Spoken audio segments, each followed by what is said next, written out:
I want to congratulate Andy with reaching the top of the Kilimanjaro together with Robbo. A big achievement, and so for raising money for the Manchester United Foundation. So a big achievement, and from our side, big congrats, and enjoy it as well. And as I say, I think it's really for a good target, and hopefully it will be follow up and buy a lot of money for this charity. Okay. Thank you, Erik. Thank you.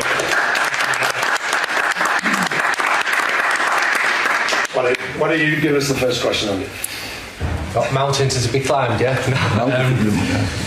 What makes you think you can still succeed at Manchester United, Erik? What are you seeing that your critics might be missing? Also, we have to climb a mountain, and but that is top football, and sometimes you have to face challenges, but and sometimes it goes up, sometimes goes down.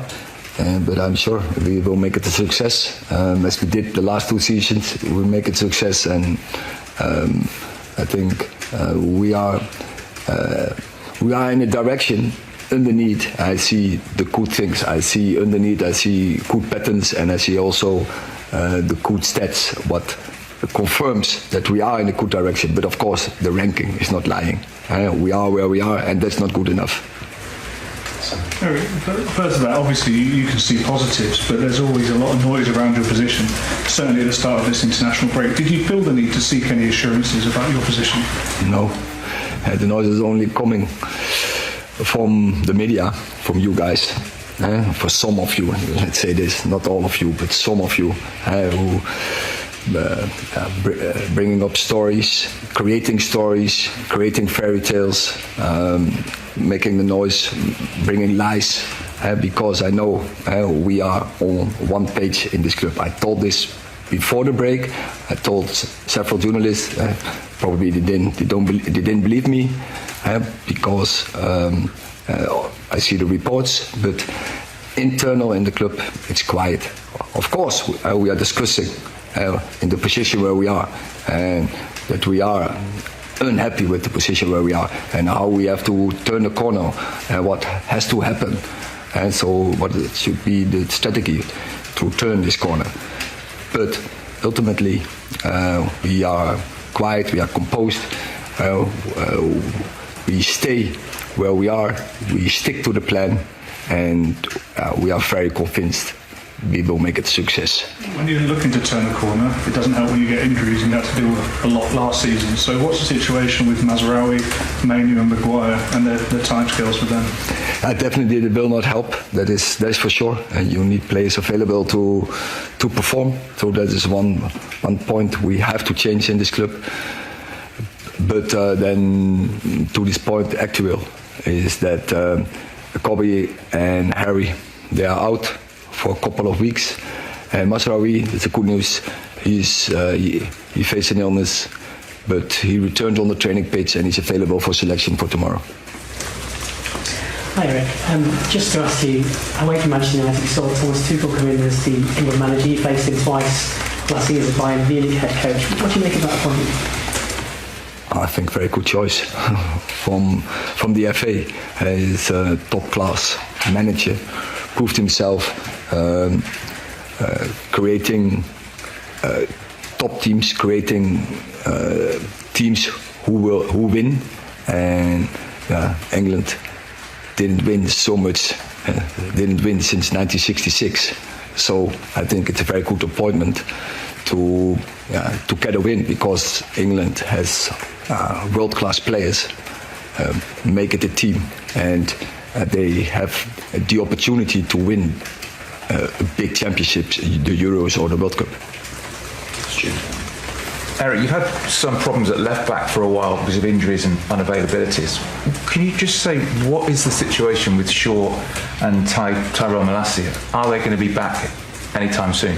Yeah, they are back, but we can't force their return, and we have to do it very careful, because also we don't want to have a return and then quickly drop out. So we do it very careful, but of course we hope to do it as soon as possible, because this team needs a left fullback. That's also for sure.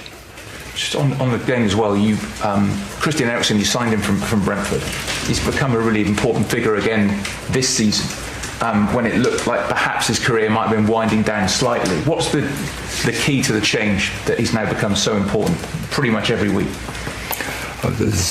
He faced some injuries in the first year, but then already he was very important. And as well as last season, but then also coming up Kobe. But then lately, he proved himself in the team and together with Kobe, and it can be a very good couple. Unlucky now, it fell apart for the coming weeks, but it's clear. He has a good season so far. He's important for the team with his contribution in linking key passes, be creative, composed and calm, and very happy with his performances so far in the season. Sorry. Erik, how much have you got to try and take pressure off the players? Obviously, if you're in 14th, every game is, right, if you lose it, it's a disaster because the club's not in a great position. But also, Benny McCarthy said that you see a lot last season, players doing well in training, and then on a match day it didn't happen, which presumably is to do with pressure as well. How much have you got to take that off the player? I think the players do well. we won last season. Maybe you forgot. And of course, when we face problems, then also we had. Sometimes we have to line up teams who were not in the right balance because the players were not available. But I think in general, the players do perform well. And what we see now, we have to start scoring in that part. But of course, it's the most important part of football. If you want to win games, you have to score goals. And in that part, we have to improve. We are entering the final third. We are entering the box. We are coming in good positions to score. And now we have to step up the last step, but the most important step to net